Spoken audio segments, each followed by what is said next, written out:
Isaiah chapter 9 verse 7. We were here to pray all night on Friday, right? We prayed till 5 o'clock and it was good. And only yesterday some results happened that have not happened in a long time. Amen. Just yesterday.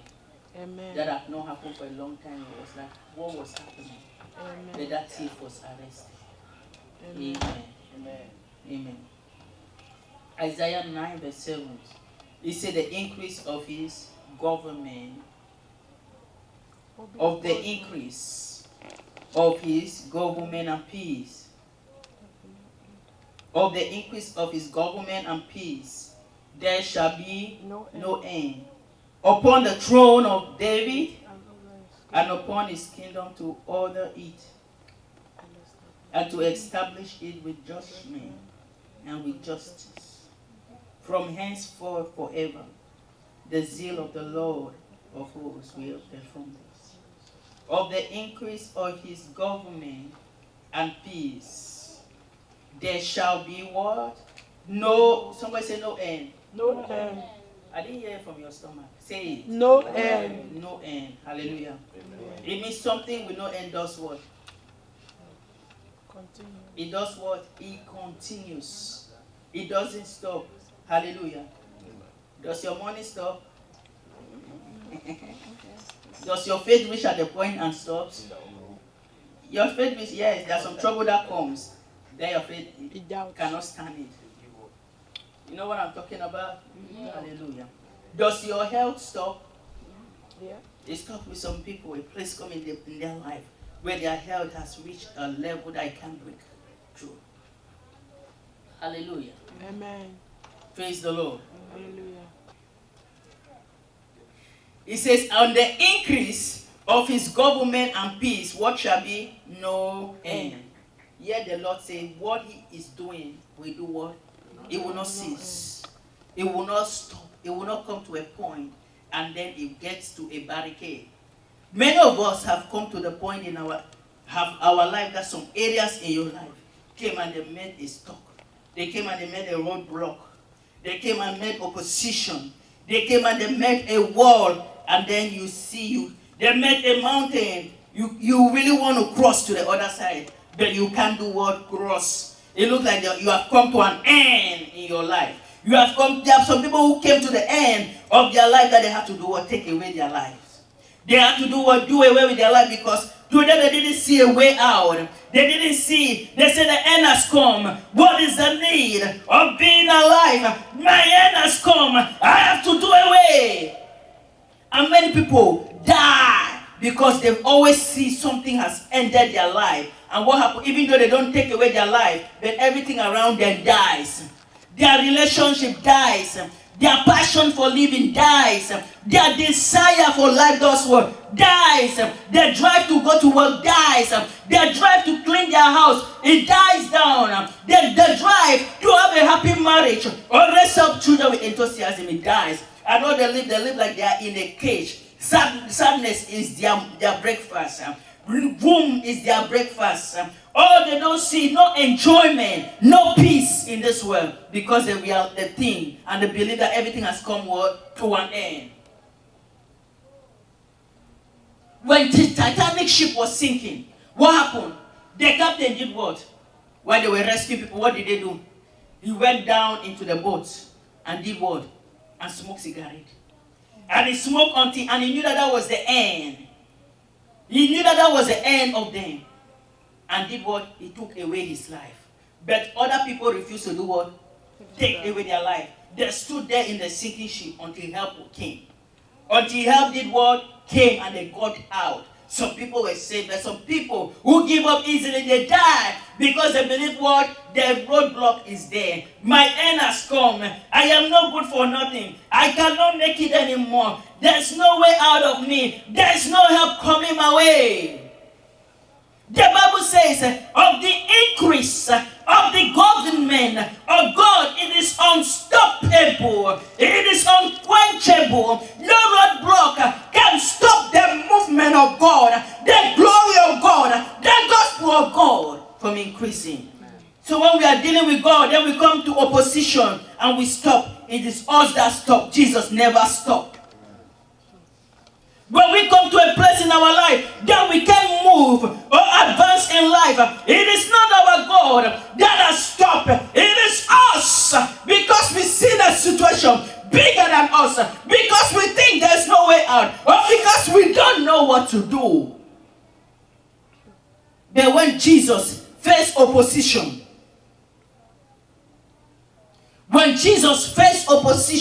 he faced controversy. When people were saying things, the Pharisees were against him. What did he do? He backed down, right? He did what? He continued to do what he was doing. Many of us, when people start hating us, when people start being jealous of us, we just shift behind. Because that's the tactic of the enemy, to stop us from doing what? Moving ahead in life. The enemy will never make us have a smooth and smooth way to success. There will never be a smooth way. There will be oppositions in your life. There are moments that come that many people say they want to pack their bag and leave America because they cannot succeed. That's a trick of the enemy. Hallelujah. The enemy tells you that you cannot make it here, go back. Then he has won over you. Who are you? Are you a child of God? Are you a king? Or you are a whip that Satan can tell you anywhere or put you in his seat, in his chair? No, I cannot let anything stop me again. Things stopped me because I did what? I let them do what? Stop me. The move of God was supposed to continue as God made it in Genesis. But Adam did not. Satan did not want Adam to continue that move of God, to dominate the earth, to replenish the earth, to increase the earth, to be Lord over the earth, to decide what will happen. And it is so. The enemy did not. And he came to trick Adam. And when he tricked Adam, what happened? The move of God did what? It stopped. Was it God that stopped it? Was it God that stopped it? No. It is who? Adam.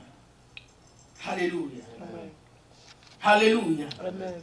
That's why the Bible said that at the increase of his government, the increase of the government of God, it did not say it will be a spiral down. It did not say it will be a bumpy ride. It did not say it will be a tetany. You know what they call tetany? Something that comes to a certain level and stays there forever. We know that many things happen like that. Many people's life have come to a tetany. Many people's career have come to a tetany. That is all the level they have. They cannot go beyond that level. They cannot rise beyond that level. They cannot have more than what they have. They cannot earn more than what they earn because their life rose and came toward a tetany. I will not let that continue in my life. I will not let that trend continue in my life. And come and you think you have arrived. Paul said, not that I have what? Arrived. Hallelujah. Not that I have arrived, but I press on. Not that I have arrived. So people say, oh, go ahead, my own book don't correct. The education is for you people. He said, go, my mind is okay, I can't do it anymore. But with God, that is not it. He says you should do what? Press. The day you think you have arrived, the day you think that you have arrived at that level where you can't make it, that's the day you start dying slowly. Hallelujah. Hallelujah.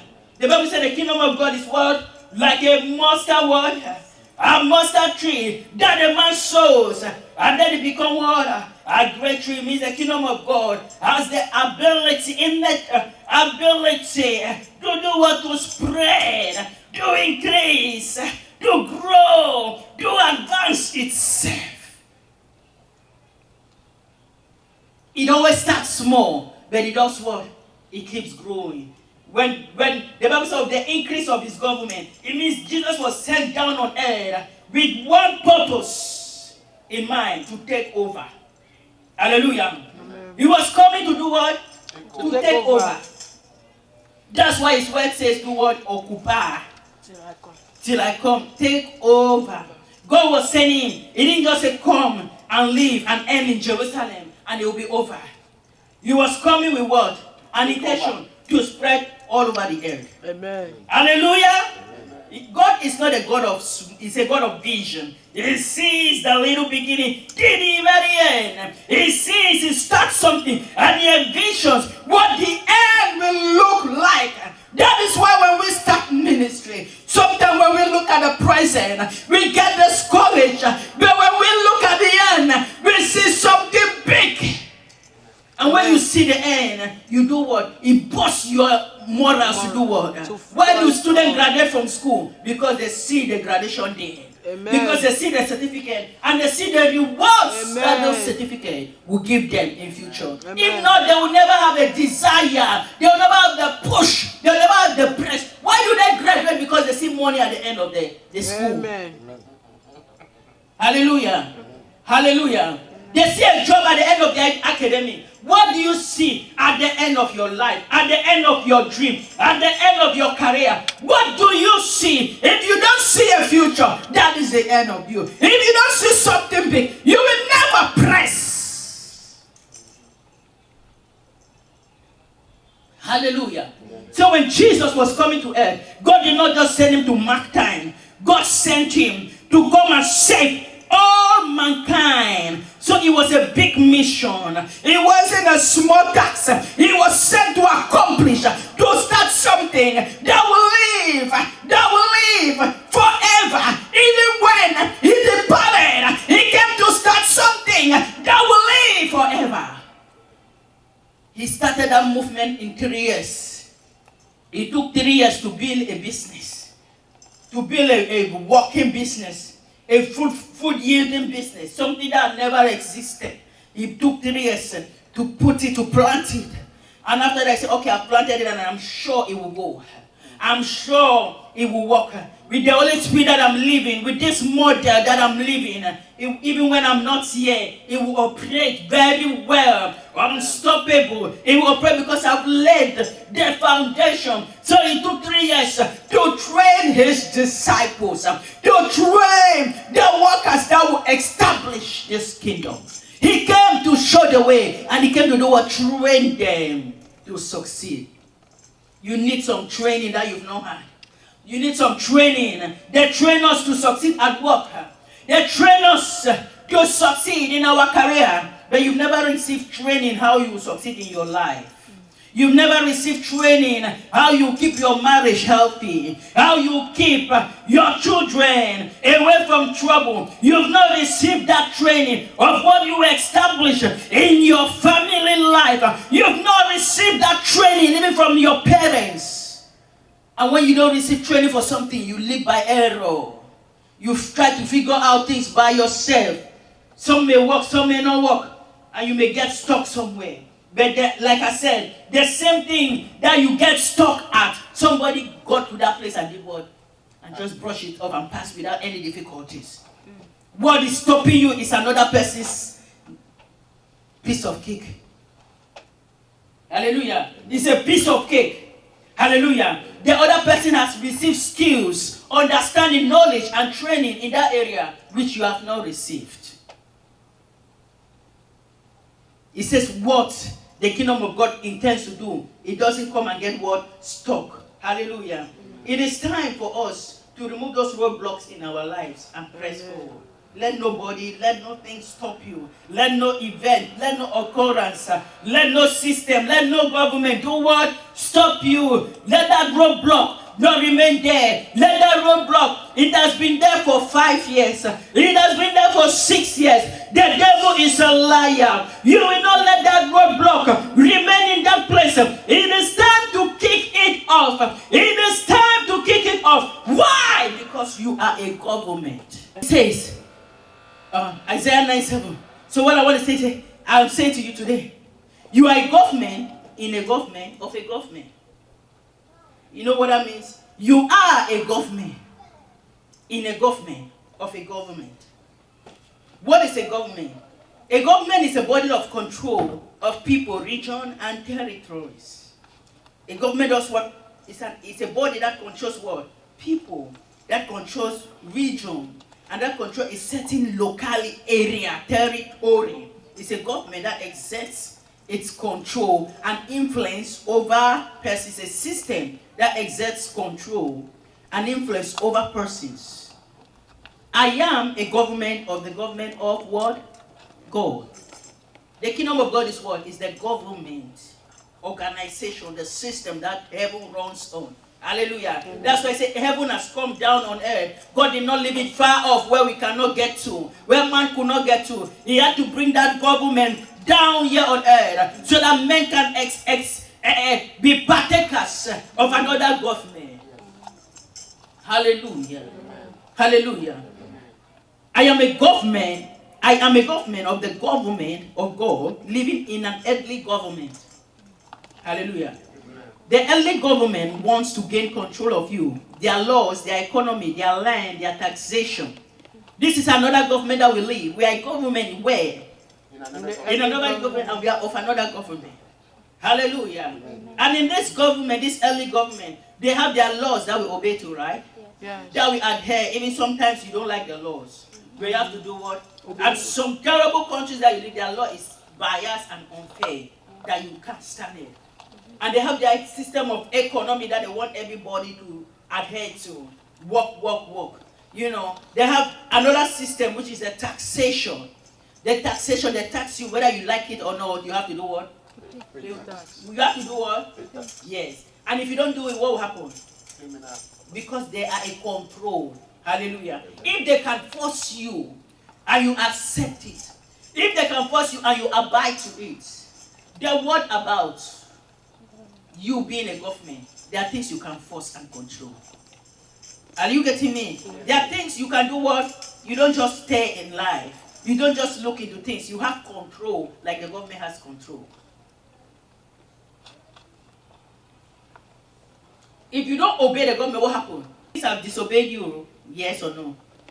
Some things have disobeyed your order, yes or no? They have disobeyed your desire, yes or no? Your wishes. Time to do what? Punish them. The Bible says in 2 Corinthians 10, verse 4, it says, and being ready to punish every disobedience. Hallelujah. Amen. The Bible says, being ready to do what? Punish any disobedience if your obedience is fulfilled. Be ready to punish the things that are disobeying you. The Bible says the righteous, they shall inherit the earth, and they shall sit on thrones, and they shall judge the earth. The Bible says we shall judge angels, right? It means you shall judge demons. You shall judge the spirit. You shall judge things that you see and you don't see. If you can have authority over your child, if a boss on earth can have authority over his subject, what about you too? You can exert some authority over some things. Hallelujah. Amen. You know, the government of God wants to complete authority over your life, right? Yes. The government of God wants you to completely do what? Authority. Submit to its system too. Its system, holiness, tithe paying, offering, worship, forgiveness. God, the government of God wants to what? It wants complete what? Authority. And those who will be stubborn to the government of God, what will happen to them? A lake of fire. They will be what? Lake of right fire. from here and in Lake the of future. fire. So that's how the world works. You disobey this physical earthly government, what happened? Why is your eye like that?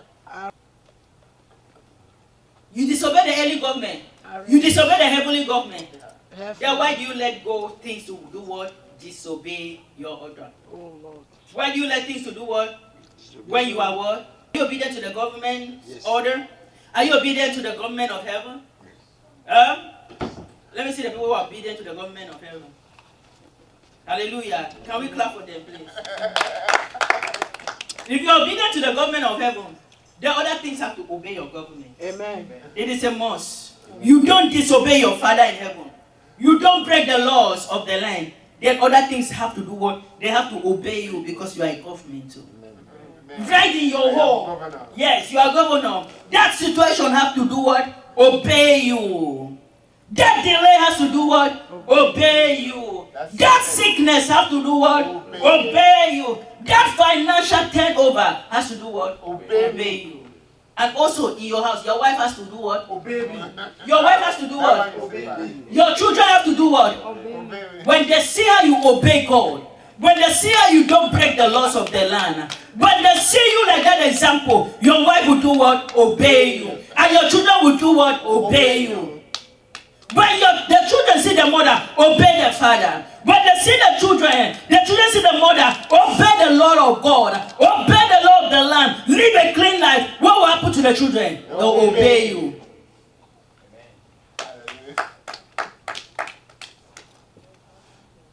It flows from where?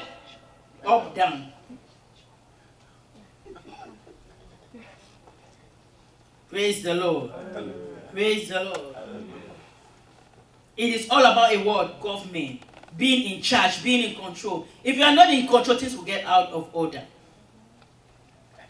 If Adam left, the Bible says Adam left this place where God put him. What happened? Satan came in. When you leave the place where God puts you and you move somewhere else, oh my God, you've missed that order and anything can happen. Mm-hmm. If you lose with children, what will happen? They'll go wild. But if you put them in order, what will happen? If your husband put his wife in order, what will happen? The wife will do what? Submit. But if you don't put order in your woman's mind, I know us women, we like to subvert authority. We like to, you give us a little moment, we do what? We take control. over. I'm a woman, I'm a married woman. True now, madam. Yes, take over.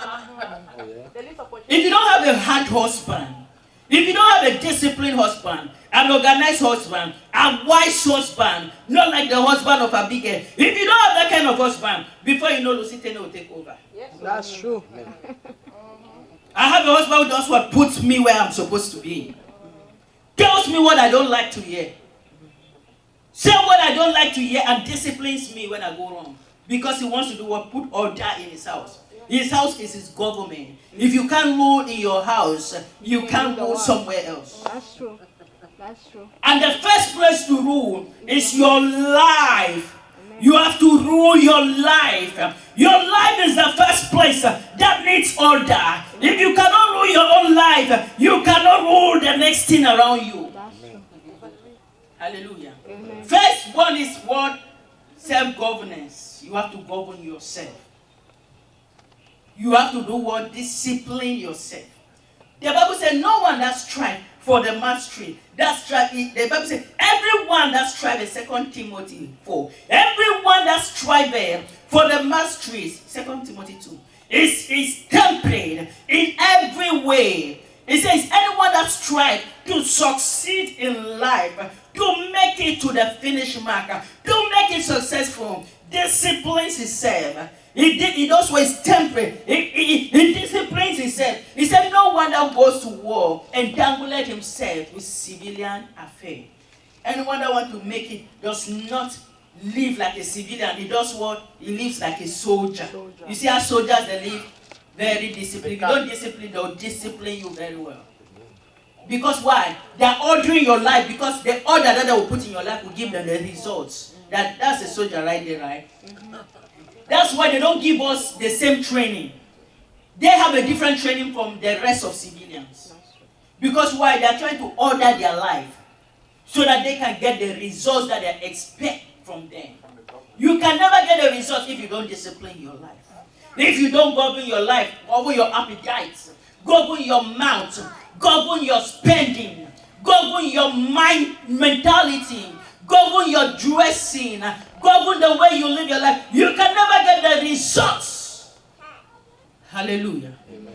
Everyone that's striving for the mastery is temperate in every way. I am striving for the mastery. I am striving to go to the top. I am striving to fulfill my destiny. I am striving to get where God says is my rightful place. And so there are things that I have to do to get there. And I have to put the order in my life. That's true. Amen. Anyone who is up there will tell you that there's a price that they paid. They'll tell you that there's what? There's a price that did what? They paid. I will not call the name of one artist, but the artist was saying He could not play like his friends because his father would not let him do what? Play. He became successful and very famous, but he could not hang around with people of his age mate. But you know what we say? Oh, you are destroying that child. Oh, that child should enjoy his life. But the father did not allow the child to do what? He didn't live like other friends. He lived like somebody that they were planning to do what? Make it in life. And what happened? The child arrived. Amen. So there are three governments. Somebody say three governments. government. The spiritual, which is the spirit. And in the spirit government, you have two. You have darkness and light. Heaven and hell. Those are the spiritual government. And you have the physical government, which is what? The body. And the physical government, the body, which is the nationality or the territory in which you are. Your nationality or the where you live is the physical government. And you have the metaphysical government, which is what? The soul, and it is yourself. Hallelujah. Amen. It is yourself. The government of God has one objective. What is the government of God's objective? To be the most powerful government. God does not want to be behind. God does not want disgrace. He doesn't want shame. He doesn't want defeat. That's the government of God's objective. He doesn't want lack. He doesn't want failure. God's government is about what? Big things. That's why I say, I will do greater things. You will do greater things, greater works. God's government is only thinking about things that is above. Jesus is only talking of things that your eyes have not seen, things that your ears have not heard, that it has not entered into the heart of man. He's always thinking of something that exceeds, because the government of God does not want to come second in anything. So the government of God has one objective: to be powerful, to exert influence, and to do what? To increase. That's it. To do what? Increase. It started in Jerusalem. Where is it now? All over the world. Hallelujah. Maryland. Where is it now? It's all over the world. It may not have arrived all villages, but it's where? Some villages don't have it today. Why? Because of the strong laws, like in the Middle East and in communist country. But it has gone what? All over. You see the government of God. You see how it succeeds. It succeeds using what? Human beings and the Holy Ghost. Human beings. Who is that human being? Me. You. Hallelujah. Amen. The government of God has pressed until he has how many souls now? Woo. How many souls did he start with? He started with one. He started with himself. He was very disciplined and organized. He was a government. And then he became 12. And then the 12, he had 17. Then when he was leaving, how many did he have that came to see him off when he was going? He had about 500. Then when they were in the upper room, how many were there? 120. They didn't include women, they just put men. Hallelujah. Yes, they didn't do work. And how many has he grown from there with just 12, and the ones that he left, the numbers that he left, 450. They keep doing what? Multiply itself. It must do what? Multiply. Because the ability to increase is in you. You are not a mumu, you are not a mugu. You are not a fool. You are not a wimp. You are not a careless person that God made. You are made as a government. As governments in this world, they succeed to other people and tame people. You are a government.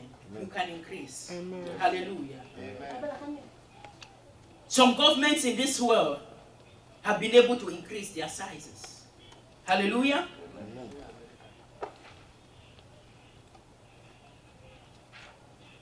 I would say the government of God has increased so much that it has spread among regions, territories. More governments now listen to the word of God. They are influenced by what? The government of God. You know, the government of God now has what?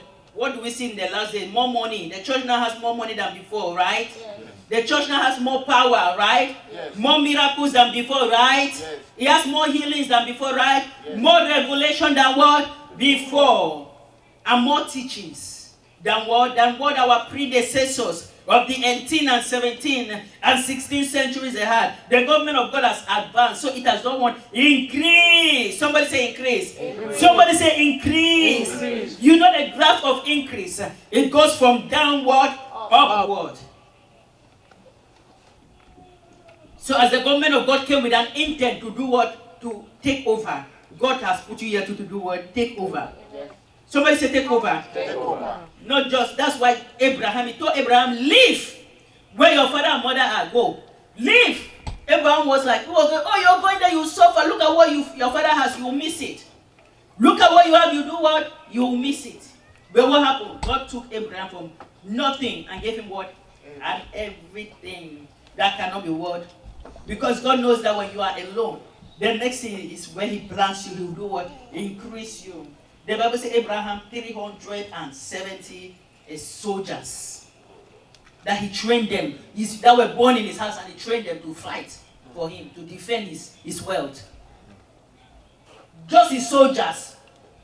When the Bible started mentioning the wealth of Abraham, he started talking about the cattle. How many thousand cattle? How many thousand goats which are white? Brown, these are white. This which one are black? He started naming how many wells did Abraham have. You know, he talked about the servants, thousands of servants. He started naming the gold that he had, the silver that he had.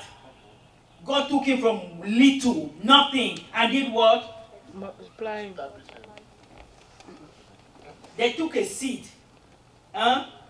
He took a seed. What happened with the seed? A loaf of bread and 2 fishes, and he what? Multiplying it. He know, because he knows. He knows. The government of God to increase is their work. Hallelujah. Amen. Hallelujah. Amen. That's why God said in the beginning, go and replenish, go and multiply, go and give birth to children. Hallelujah. Praise the Lord. Hallelujah. If you look at that verse, it says, of the increase of his government and what? And what? What does peace mean? I know we like that definition, that peace is not the absence of trouble. They say peace is being happy even with the presence of. How many of you agree? How many of you are happy with it when trouble is around? Answer. How many of you are happy when trouble is around? No. There's that happiness in your heart. No. Something, even though you are claiming, I get me peace here. He like he not talk to me, but I do what? It's a lie. You know, he's not talking to you. You are not happy.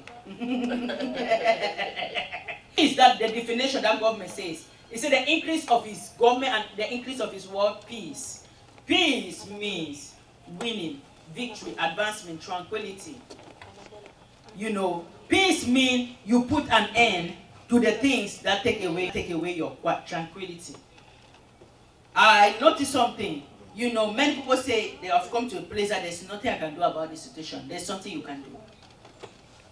Never accept the fact that there's nothing you can do with what? No, never accept. There's what? Something. There's something. Something that is chopping your peace away. You have to do what? Chop the head of that thing too. Amen. It will take a battle. It will take a fight, but you have to win. It will take blood, but you have to do what? Win. You have to chop it off.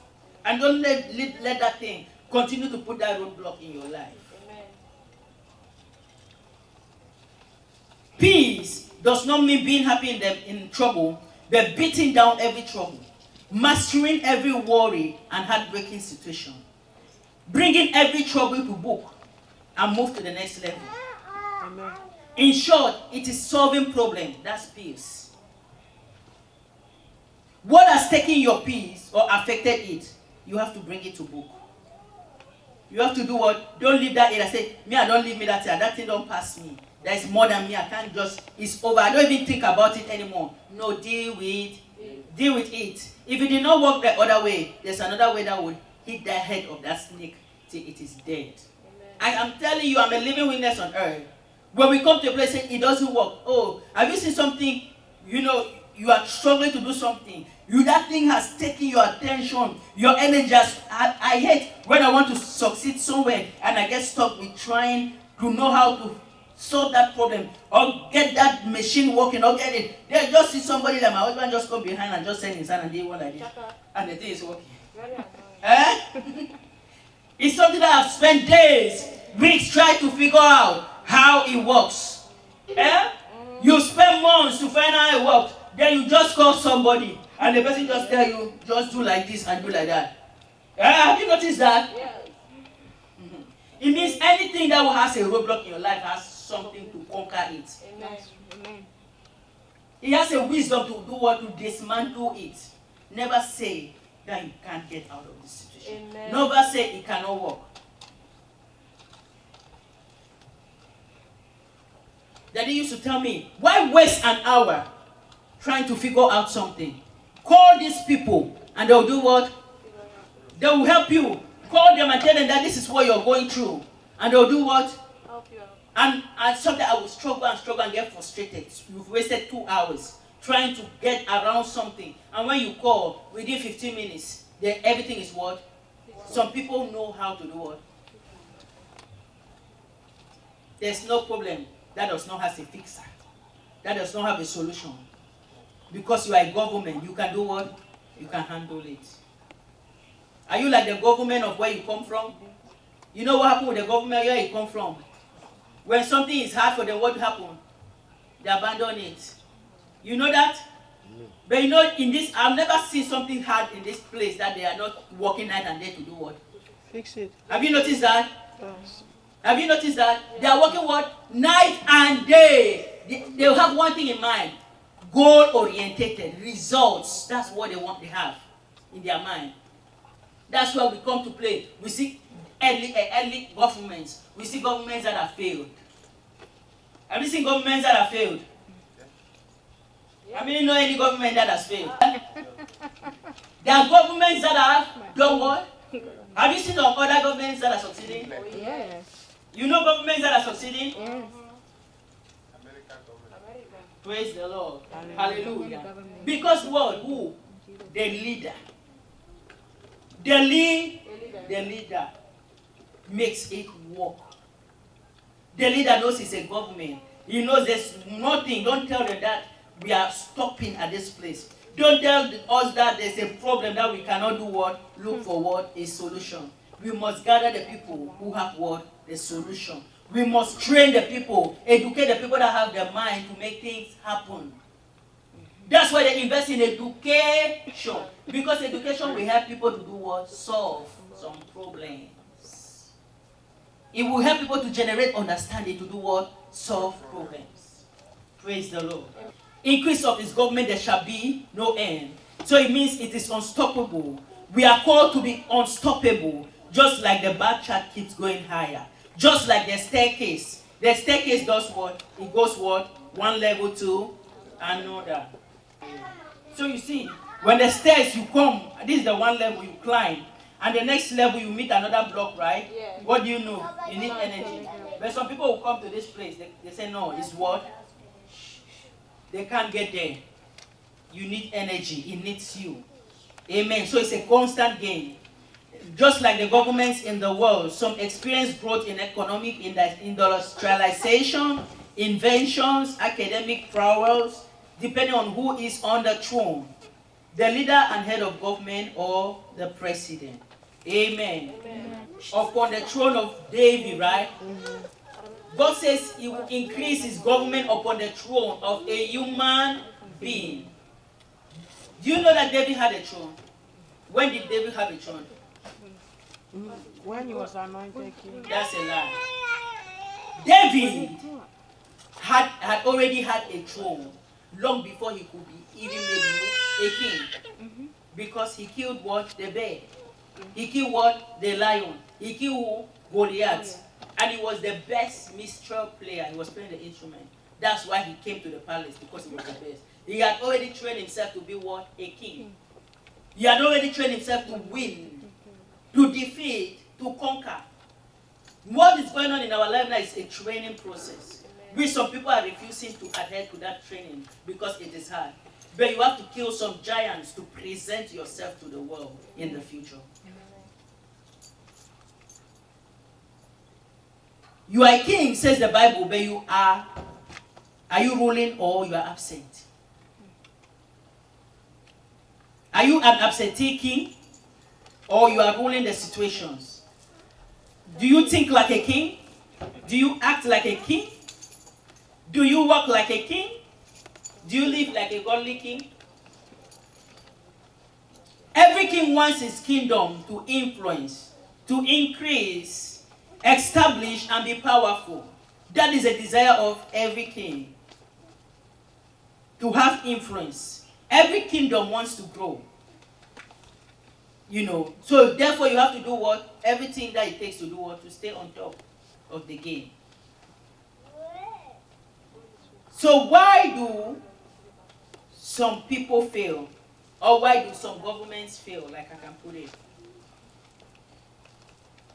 He said, of the increase of his government and peace shall be no end upon the throne of David and upon his kingdom, to establish it, to order it, and to establish it with judgment and with justice, from henceforth even forever. Then he goes, he said, the zeal of the Lord of hosts will do what? Hallelujah. He says the zeal of the Lord will do what? Will make it. Why does a government win? Why will you as an individual win? Why will this church win? What will make the church win? Zeal. That's it. That's what? Zeal. Anything you do without zeal, what will happen? Hallelujah. Amen. Anything you do without zeal will not succeed. If your marriage does not have zeal, it will die. You know what is happening? Marriage must have what? Zeal. Zeal is the passion, is the enjoyment in a home. If one person does not have zeal, it will kill what? The entire marriage. It is an ingredient in a home. Zeal, passion for anything you do. Whatever you don't have passion for will just remain at that stage. If your job, you are just there without passion, you may hardly get a promotion. But if you are passionate about your job, your boss will notice you. The people around will do what? They will go for you. Oh my God, you sing without passion. You just stand and hold a microphone and just sing. You don't have passion. Who want to pay money to go and watch that singer? Who want to watch money, pay money to watch a dancer who is just making like this? When you know a passionate dancer, what happens? You want to pay money next time. Hallelujah. Amen. The Bible says the passion of God will make it. God says if he does not have passion, his vision will never come to pass. His big dream to take over the earth will never what? Succeed. If he has to put himself in it, he has to enjoy what he's doing. He has to press what he's doing. Because not everybody will buy it. Not everybody will clap at you when you want to succeed. Not everybody will like what you are doing. But you have to do what? Do it with what? Passion. Enjoy it. It means charisma. It means persistent. It means momentum. It means focus. It means hell-bounded mind. It means doing what you do constantly. Zeal means to increase in church and to evangelize. Hallelujah. Amen. Zeal is needed in the church to do what? To preach. To keep the church in order and to do what? Evangelize. If you don't have zeal, you cannot evangelize. You see fishes and you let them go. Zeal is needed. Hallelujah. When zeal is absent, it's dropping. Everything drops when zeal is absent. Be totally involved and committed in whatever you do, and it will do what? Increase. And so the Bible says, again, it says, upon the throne of David and upon his kingdom. Let's look at our Bible, please. To order it. Yeah, and to do what? And establish it. Want to go to order it and do what? Establish it.